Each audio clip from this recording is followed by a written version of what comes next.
Welcome to the Beyond The Cubicle podcast, episode number 62.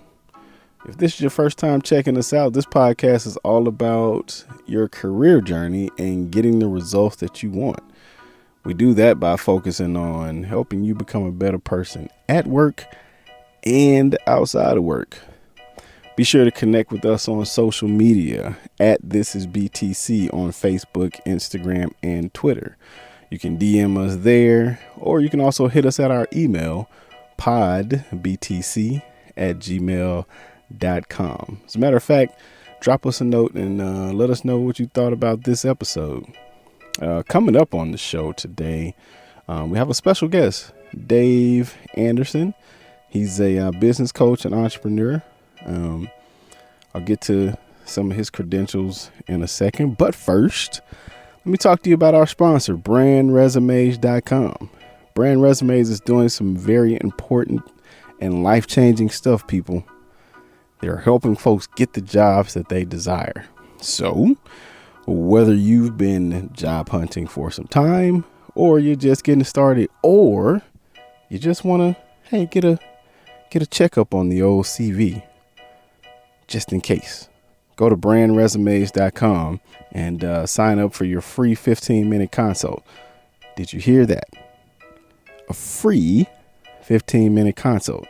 They'll get to know you a little bit, try to understand your goals, see what direction you want to go, and then you can go from there in terms of procuring their services. But you get a free 15-minute consult. And what's better than free? Let me think about it. Not much, if anything. Brandresumes.com. Go ahead, sign up for your free 15-minute consult. Get that resume tuned up so you can go ahead and start getting better results in your job search. Okay. Dope episode today. Great convo with Mr. Dave Anderson. He goes by the name The Business Bully. He'll actually break down the meaning and the origin of that name in the episode. Quick backstory on how I even met Dave. So one day my wife recommended his profile to me. And as usual, when my wife suggests follows on Instagram, they're usually pretty excellent. And so I followed.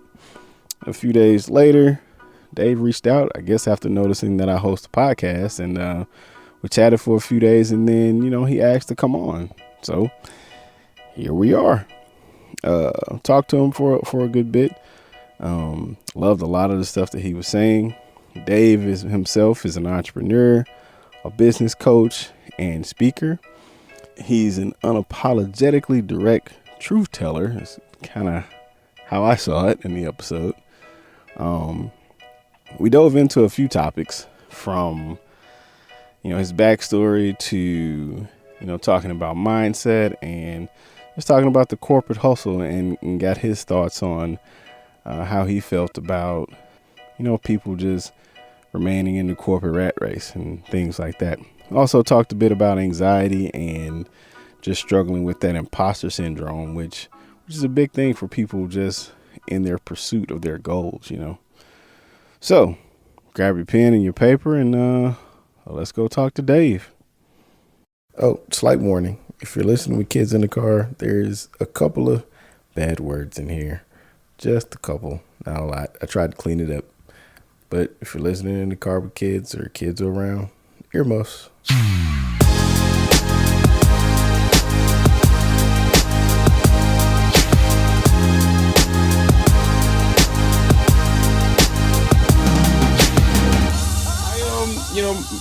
It's a funny thing. I was born in Harrisburg, Pennsylvania. Our family lived in Middletown, Pennsylvania, which is 3 Mile Island, for those people who are familiar with 3 Mile Island. My mother's from Philadelphia. My father's from Harrisburg. And so they split the difference. When my parents divorced when I was 3, we moved to Philadelphia. My mother, my brother, and myself. My dad stayed behind in the house. My dad was a cop by trade, then went into advanced levels of law enforcement. What he did, I don't know. It's classified. But my mom was a hairdresser by trade. She also was a teacher, really extremely educated woman. Very, very lucky. My mother's still with us. My father is not. Um, Mm-hmm. I started my career in radio at age 9, and started in broadcasting, television, production, acting, show business, as it were, singing, all that kind of good stuff. And primarily just did a lot in radio and the broadcast industry. A lot of digital stuff very, very early on, like 96, 97. Creating on-demand audio, which is a forerunner for what you would then call podcasting. Worked with Absolutely. just about anybody you can think of. Les Brown, the Jonas Brothers, Ricky Smiley, George Wallace, Suede the Remix God, Ananda Lewis. Like, I've worked with an amazing group of people, some more amazing than others. Right. But that's humanity. But I've lived a very, very wonderful life. To be 41 years old, I retired at 34 from professional broadcasting, and I have been running my business full time ever since. Even though I started my business officially in 2006, but I've been doing it since I was a little kid, just helping business owners get clear on what it is that they like to do and help them grow their businesses. And so that's me in a nutshell. There's a lot more in there I'm leaving out, but I mean, Yeah. So is that what's the story behind the name, the business bully? here's the thing, right? There is a difference in society from when I grew up. My mother was born in the Mm-hmm. 1940s. My father was born in the 1930s. And so my upbringing is that of someone who has much older parents than my peers. There were certain things that were allowed and certain things that weren't Mm-hmm. allowed. And you couldn't bring home a participation trophy. That didn't fly. No matter what you decided to do, if you decided to do something, you can do whatever you wanted, but you better be the best at it. And so there was a Okay. level of accountability that I was raised with that most people just do not have in my generation. And so in a world where you have so much participation and everybody's cuddling everybody's feelings and Mm-hmm. loving everybody and all that kind of good stuff, accountability comes across like bullying. Telling Mm-hmm. somebody, no, that's not good enough. Or, you got to start somewhere, or take baby steps. Like, especially when I hear black people talk about baby steps, your ancestors Mm-hmm. didn't take no baby steps on that boat. That Jim Crow they had to go through. What you talking about, baby steps? Now let's take race out of it for a minute.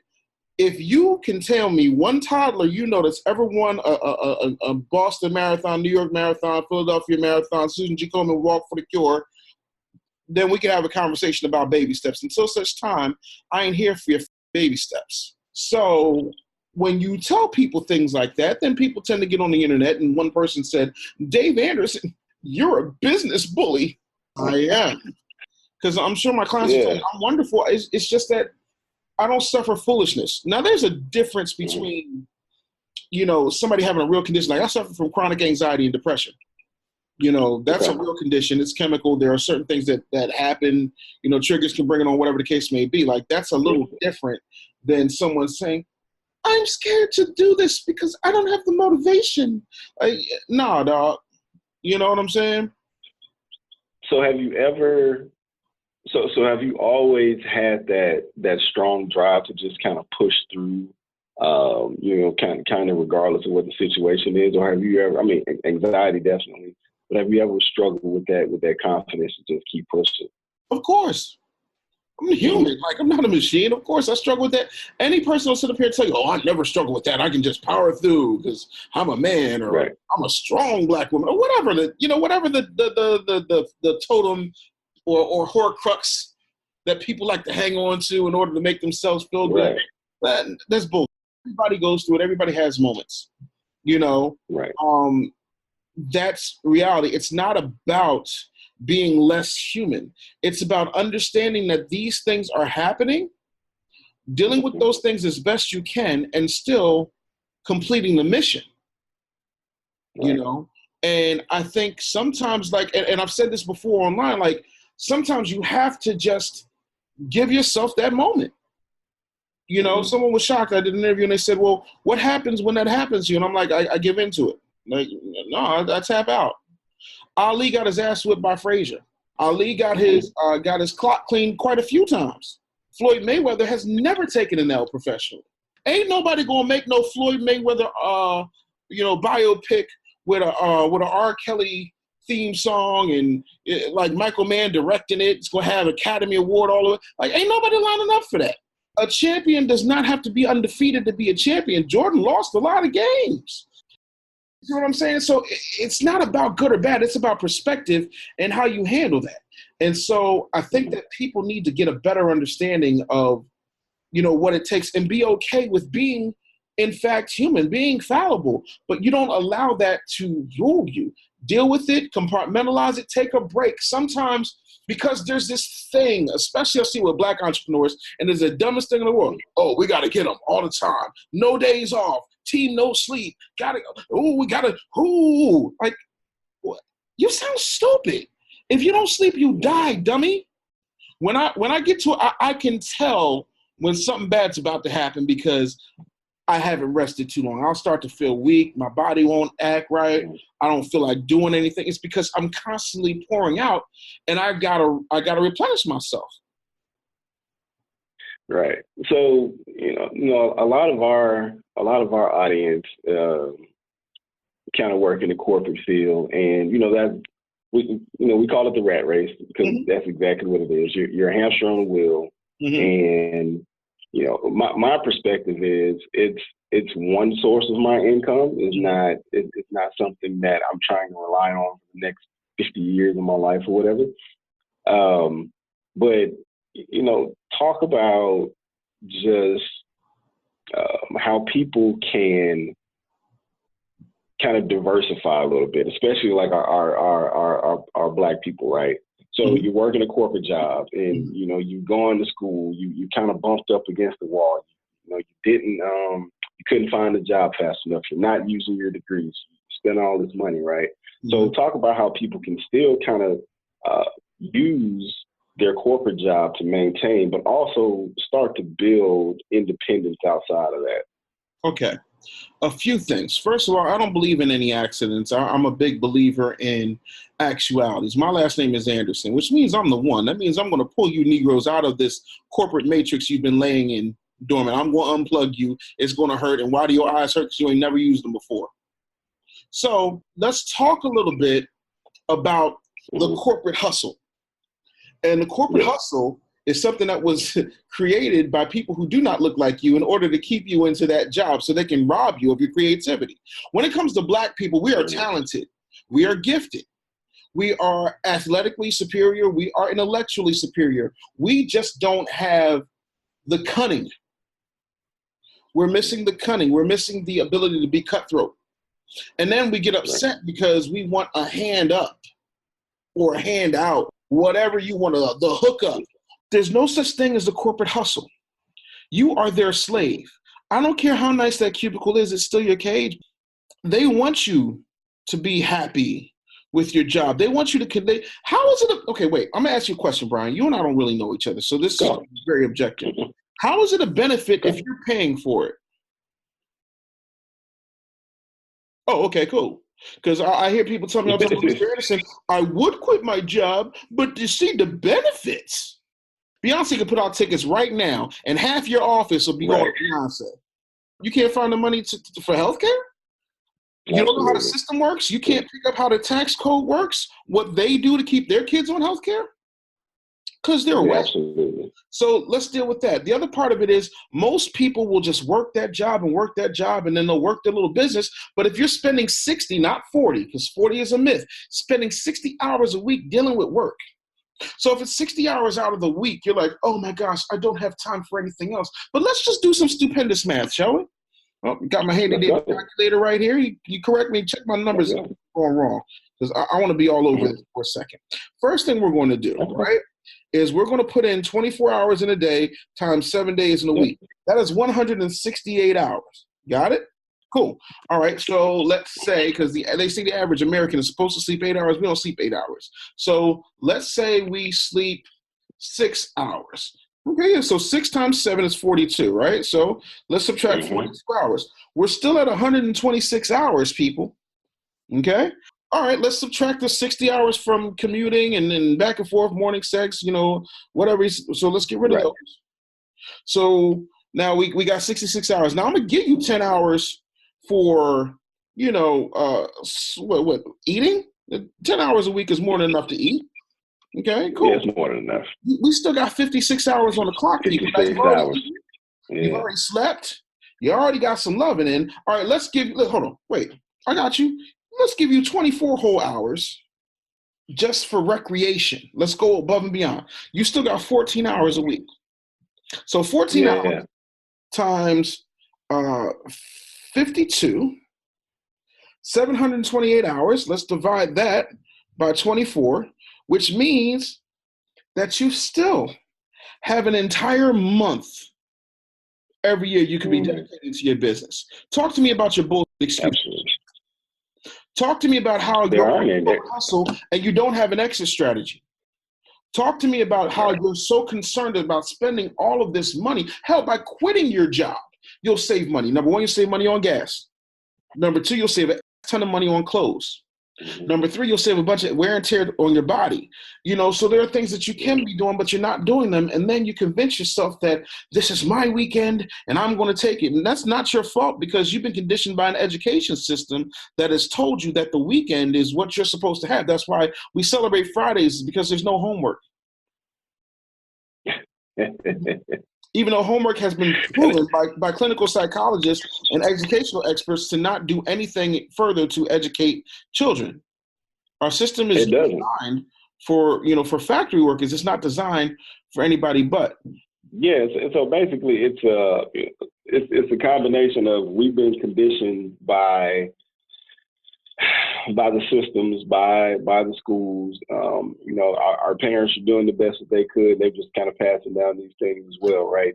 And then also, I would add to that just a general fear of stepping away from that net, that what we think is a net of security, which we're just conditioned to be a hamster on the wheel in. Would you agree?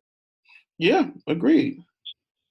Let's talk a little bit about just the general mindset then, like, that has to change and has to shift, and just what are some things that you would tell people about how to start changing their mindset today to kind of move away from that fear, and trying to break away from the conditioning?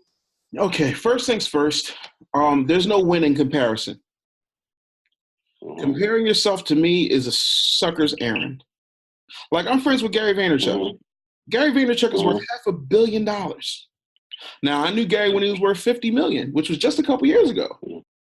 And I remember when we were trying to sync our schedules up to get together, my people was talking to his people, and my people was like, Mr. Anderson, we just can't make it work. I said, oh, really?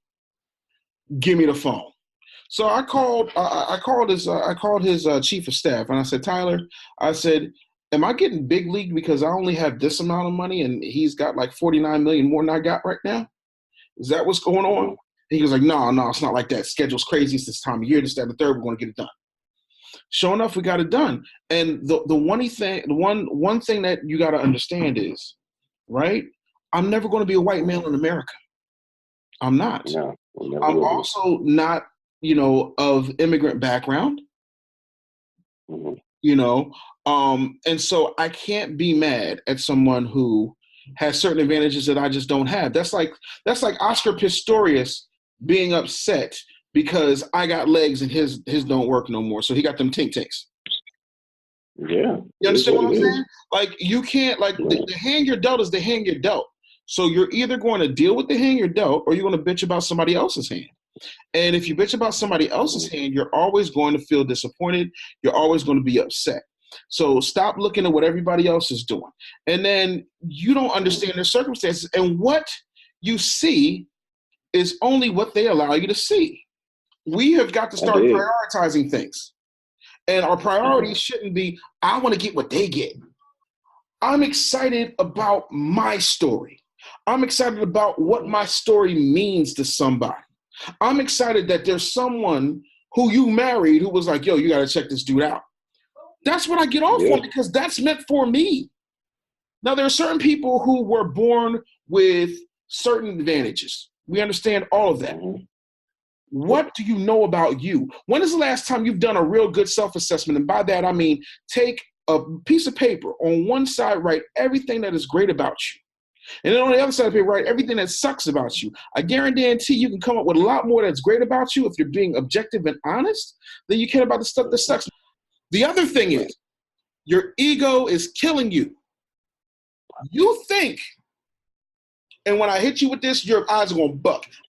You don't have to be the person who does the thing in order to be the person who does the thing. Allow me to give you an example that I know you know. There's a guy named Sean Combs. Maybe you've heard of him. Puffy. Yeah. Take that.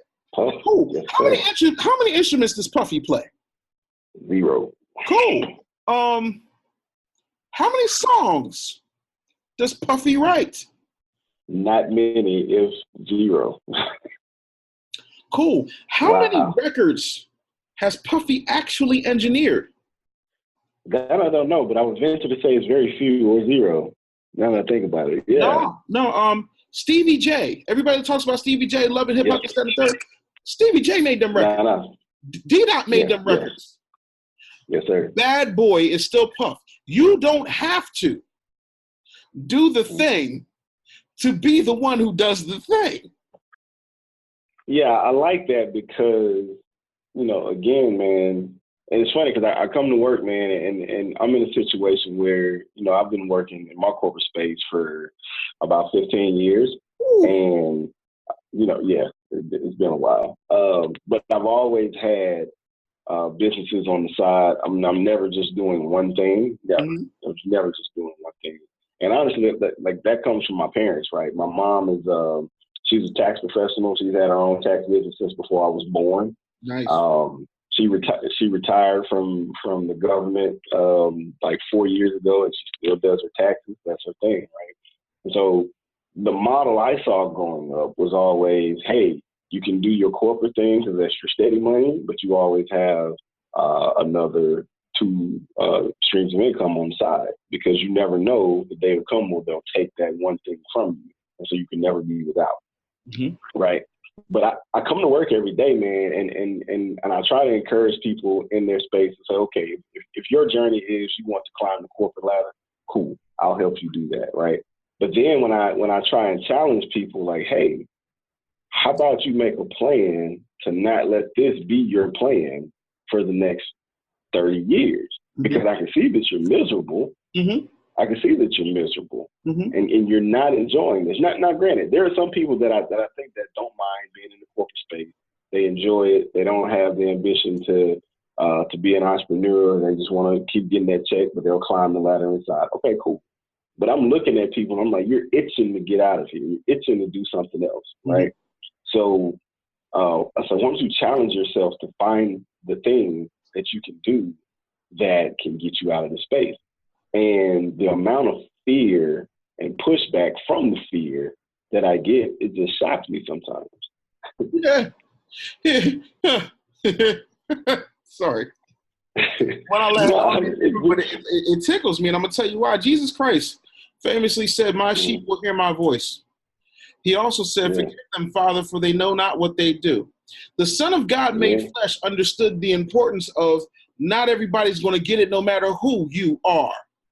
And that brother walked on water. He turned water into wine. He made a meal for 5,000 out of a couple of fish and a few loaves of bread and had stuff left over. Like, he raised the dead, and still people ain't thought, like, salt with their own eyes. So like, nah, I ain't messing with him. You can't do none of that, and you think they're going to follow you? People love to bitch and moan. Bitching and moaning is the easiest thing Black people can do. It's not your job to save everybody. Project Pat famously said, don't save her. She don't want to be saved. My mama says, people will tell you who they are and they will show you who they are. And once they show you, believe them. And so my whole thing is, if you're saying, yeah, I don't like this job, I can't F the boss, Craig's not giving me my 3% cost of living increase, even though I made this company millions. Yeah, you made that company millions, because last I checked, the company didn't hold a gun to your head. You volunteered to be a part of that. You volunteered for your corporate hustle. So congratulations, you got what you got. So get what you get, don't throw a fit. But if in fact you're really sick of it, find a coach. But see, when I start talking that coaching thing, everybody thinks that I'm trying to market. I don't need your money. Even if it's not me, because I ain't for everybody. Like, I'll make you cry. I make people cry, but they cry their way to success. Even if it's not me, if you don't know how to get there, like, I'll never understand why people who are in the same boat as people they're taking advice from can't figure out why that advice don't work. I never told anyone how to build $1 million website until I built $1 million website. I think I'm lying, call Ricky Smiling and ask him. I never give anybody advice on things that I have not done. I can tell you how to quit your job because I done quit mine. I can tell you what to do when you've been fired and you can't seem to get another job because you're overqualified. Do you know what overqualified really means? I'm not going to let this Negro come in here and outshine me, because then people won't realize that I'm doing just enough work to get by, because this person really won't come in here and work and shake some shit up, which means people won't be looking at me. So I ain't going to let this person get in a position where they can get on top of me. The other part of that is the reason that y'all don't really do what you're supposed to do is because you're scared. Because everything you do is controlled by the fact that you're afraid your boss is going to get you. So let's get this straight. First, you were afraid of your parents. Then you were afraid of your teachers. Then you become afraid of your boss. When are you afraid of your lowered expectations? When are you afraid to die? Okay, you got kids, right? Don't you dare tell your children they can be whatever the hell they want to be and you still working that job. Unless you really want to be there. If that's your goal, quit. Don't, and when I say quit, I mean quit all the side hustles. Because even the Bible says you can't be, God said, if you are neither hot or cold, you're lukewarm and I will spit you out. Even God wants you to pick a team. But y'all don't want to pick a team. Y'all want your cake and eat it too. Y'all don't really want it. Because if you want it, you would find a way to go all in. And I'm not saying get up everybody and do a mass exodus out your job. I'm saying get your money together. I'm saying get your resources together and find someone who has been where you're trying to go. Pay them. Because Negroes love talking. Oh, bro, the other thing in my inbox, dear Mr. Anderson, I was wondering how I could get you to mentor me. I'm sorry, are you in the Fresh Air Fund? No, Mr. Anderson, I'm 37. Sit your down somewhere. You don't want a mentor. You want free advice. And so, we definitely value the perspective of, you find the people that have achieved what you're trying to achieve, and, you exchange value for value in procuring their services or whatever. Yeah. I recently listened to, we'll cover this and then, we'll get out of here. I recently listened to one of your episodes where you're talking about the imposter syndrome. It really spoke to me because just in my own circle of friends, we all have an entrepreneurial spirit. We're all doing things, and I really take to heart your point. That you made just a few minutes ago. With, hey, you know what? Stop with all the side hustles. If you're tired of doing the thing that you're currently doing, then make a definitive plan, do it, and let's get out of here, right? But we have these conversations all the time where we'll sit around and be like, man, who am I to be doing or trying to do what I'm trying to do? Like, who wants to hear from me? Who wants to, who said that I can be a playwright? Who said I can be a writer? Who said I can start this t-shirt business or whatever it is we're trying to do? But I want you to just speak a little, if you could, for our audience about just kind of what some of the things that you do to kind of when you start feeling that imposter syndrome in the moment, how you take a break and kind of readjust in the moment. It depends. Sometimes I need my wife to bring me out of that. Like, are you kidding me right now? Get your ass up. You're great. Stop. Like, if they don't see it, they don't see it. You know what I mean? the other part of that is I do what I call the running of the receipts.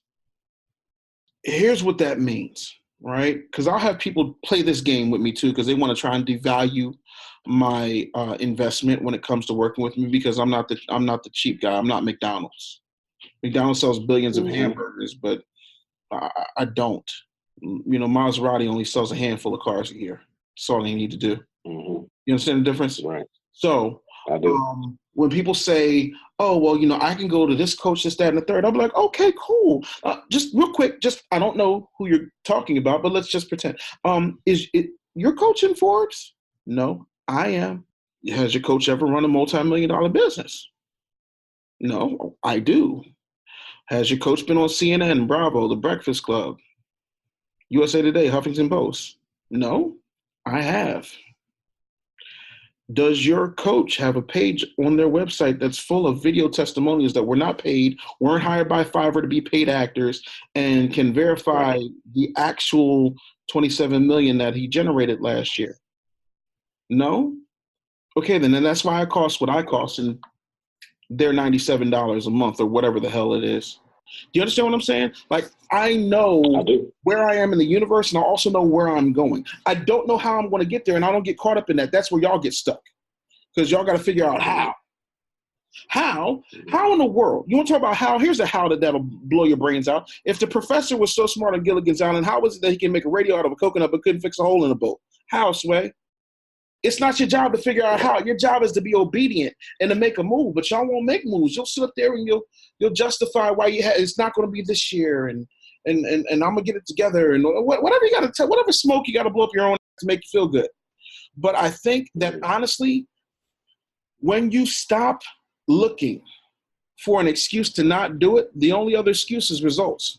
And I mean that's as honest as I can be. I'm confident in me. Even when I'm not sure, I got a whole list of evidence that will remind me of where I am in the world. Go listen to Reminder by Jay-Z and get your mind right. Like, understand what you've done. Look at those pros and those cons. Do the work. Find someone who can teach you what you don't know and pay them. Do not have these conversations in the water cooler. Don't have them in the break room, because ain't nothing in the break room can help you. This is absolutely great stuff, man. This is like I said, I know a ton of people, including myself, who have kind of struggled with that imposter syndrome. Everything that you just said, like, what am I feeding myself every day, and making me question my own value.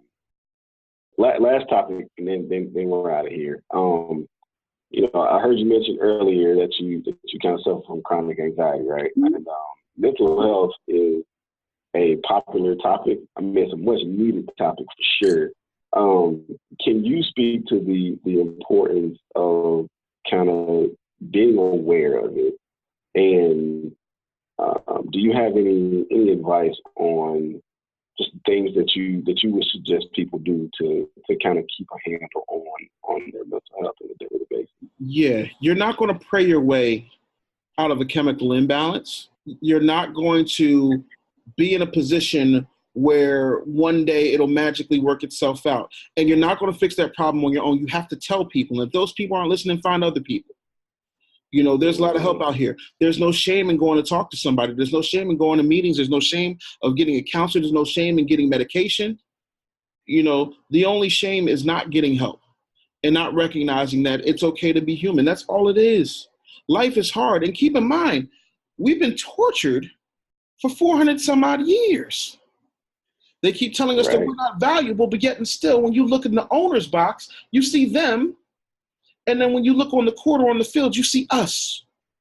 There's a black man who invented the Chrysler 300 to make it look like a Phantom, yet and still, he only got a percentage, but he don't own the company. You can never get your way to, you can never be promoted to owner. Even if you're the CEO, you can still be fired by the board.